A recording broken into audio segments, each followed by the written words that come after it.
கர்த்தர் இன்றைக்கு வாக்கு கொடுக்கிறார், உங்க மேல இருக்கிற அந்த தண்டனையின் காலம் சீக்கிரமாய் மாறி போகும். ஜெபம் முடிகிறதற்குள்ளே கர்த்தர் உங்களுக்கு இறங்க போகிறார். ஆண்டவர் உங்களுக்கு இறங்குவார், உங்க குடும்பத்திற்கு இறங்குவார். மறுபடியும் நீங்கள் ராஜ சமூகத்திற்கு போவீர்கள். மறுபடியும் உங்கள் தலையின் மேல் அந்த கிரீடம் வைக்கப்படும். மறுபடியும் கர்த்தர் அந்த இடத்துல உங்களை உயர்த்துவார். ஹல்லேலூயா.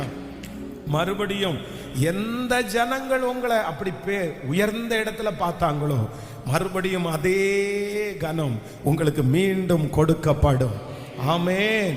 எத்தனை பேர் விசுவாசிக்கிறீர்கள்? நகோமியை குறித்தும் அப்படிதான். நான் நிறைவுள்ளவளாய் போனேன், இப்பொழுது நான் குறைவுள்ளவளாய் திரும்பி வருகிறேன். எல்லாத்தையும் நான் இழந்துட்டேன். என் கணவர் எனக்கு திரும்பி கிடைப்பாரா? என் பிள்ளைங்க எனக்கு திரும்பி கிடைப்பாங்களா? கண்டிப்பா கிடைக்க மாட்டாங்க. இனி என்னுடைய வாழ்க்கையில நான் இழந்ததை திரும்ப பெற்றுக்கொள்ள முடியாது. நான் சகலத்தையும் திருப்பி பெற்றுக்கொள்ள முடியாது. ஆனா வேதம் சொல்லுகிறது, 10 குமாரரை பார்க்கலும் அந்த ஒரே ஒரு மருமகள் அந்த நகோமிக்கு விசேஷமானவனாய். ஹல்லேலூயா. நகோமி இழந்தது 2 பிள்ளைகள். ஆனா கர்த்தர் 10 பிள்ளைகள் இருந்தால் கூட இப்படிப்பட்ட ஒரு மருமகள் கிடைக்காதுன்ற அளவிற்கு அவளுடைய வாழ்க்கையிலே திரும்ப தந்த கர்த்தர் இன்றைக்கு தீர்க்க தரிசனமாய் வாக்கு கொடுக்கிறார். நீ சகலத்தையும் திருப்பி கொள்ளுவாய்.